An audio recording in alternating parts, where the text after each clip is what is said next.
ఈ నెల 9వ తారీఖు నుంచి రాష్ట్ర ప్రభుత్వం చేపట్టిన మహాలక్ష్మి ఉచిత ప్రయాణం మహిళలకి, ఆడపిల్లలకి, అదేవిధంగా థర్డ్ జెండర్కి టీఎస్ఆర్టీసీ యాజమాన్యం చాలా సక్సెస్ఫుల్గా ఇంప్లిమెంట్ చేయడం జరుగుతుంది. చాలా చోట్ల అనూహ్య స్పందన వచ్చింది. రికార్డ్ స్థాయిలో ప్రయాణికులు మా బస్సులో ప్రయాణం చేయడం జరుగుతుంది. బట్ ఈ ఒక పథకం ఇంప్లిమెంట్ చేయడంలో యాజమాన్యానికి, ముఖ్యంగా మన సిబ్బంది కూడా కొన్ని సమస్యలు తెలియెత్తుతున్నావు.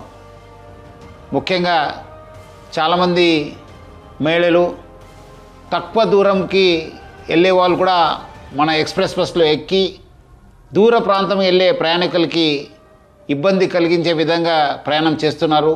వాళ్ళందరికీ కూడా నా తరఫు నుంచి, యాజమాన్య తరఫు నుంచి కోరుతున్నాను, మీరు తక్కువ దూరంలో వెళ్ళే వాళ్ళైతే వెలుగు బస్సులో ప్రయాణించాలని చెప్పి నేను మరీ కోరుతున్నాను.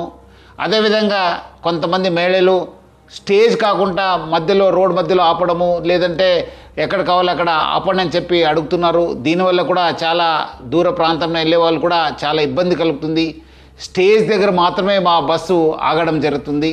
సో ముఖ్యంగా దీనివల్ల కూడా దూర ప్రాంతంలో వెళ్ళే వాళ్ళు, వేరే ప్రయాణికులు కూడా మేలు జరుగుతుంది. మన కండక్టర్స్కి, డ్రైవర్స్ కూడా బాగా జరుగుతుంది. లేదంటే కొన్ని చోట్ల మనకు చాలా ఇబ్బంది కలుగుతుంది. మన కండక్టర్స్ కూడా చాలా ఇబ్బంది పడుతున్నారు. ప్రజలు బాగా సహకరించారు. వాళ్ళందరూ కూడా నా తరఫు నుంచి, యాజమాన్య తరఫున కూడా ధన్యవాదాలు తెలుపుతున్నాను.